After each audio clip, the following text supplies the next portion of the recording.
এটা ওদেরকে রেসপন্সিবিলিটি, ওদেরকে এরকম শেখানো সমাজের মধ্যে। আমি যখন মানে গাজার ছবি দেখি তখন আমি কাঁদি, ডেইলি আমার কাঁদতে মনে হচ্ছে।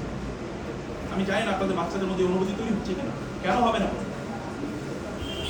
এটা সমাজের সাথে ওদেরকে এঙ্গেজ করে দেয় না। তোমার বাবা সমাজের প্রতি দায়িত্ব আছে।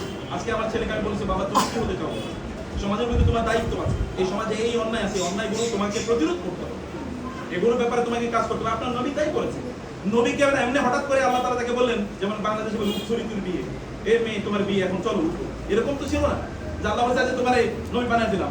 নবী তিনি যদি না হতেন, আল্লাহ যদি তাকে নবুয়ত না দিতেন, তাইলে ওই সমাজে না গোটা পৃথিবীতে তার মতো ভালো একজন মানুষ পাবে।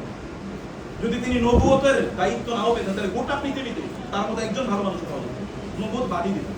তাহলে এই চরিত্র আমাদের বাচ্চাদের মধ্যে, এই চরিত্র তাদের মধ্যে নির্মাণ করা দরকার। দেখেন না, মারামারি লাগছে, মারামারি লাগার পর এরপরে লোকেরা এসে যে বয়স মাত্র 25, 26, 27 বলছে উনি ছাড়া আমাদের প্রবলেম কেউ সমাধান করতে পারবে না।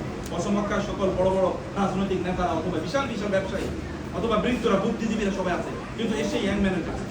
আর আমাদের বাচ্চারা যদি ইউনিভার্সিটিতে যায়, প্রতিদিন টেনশনে থাকে কোথায় যেন মারামারি করে মাথাটা ফাটাই আসে, অথবা কোথায় যেন গাঁজা খেয়ে শুয়ে আছে অথবা বসে আছে, নাকি অবস্থা তো এই। অথচ কার কাছে লোকেরা আসতো যে না উনি সমস্যার সমাধান করে দেবেন, ওনার কাছে যেতে হবে আমাদের সমস্যার সমাধান করার জন্য, কারণ উনি সত্যি করতে সমস্যার সমাধান করে দেন।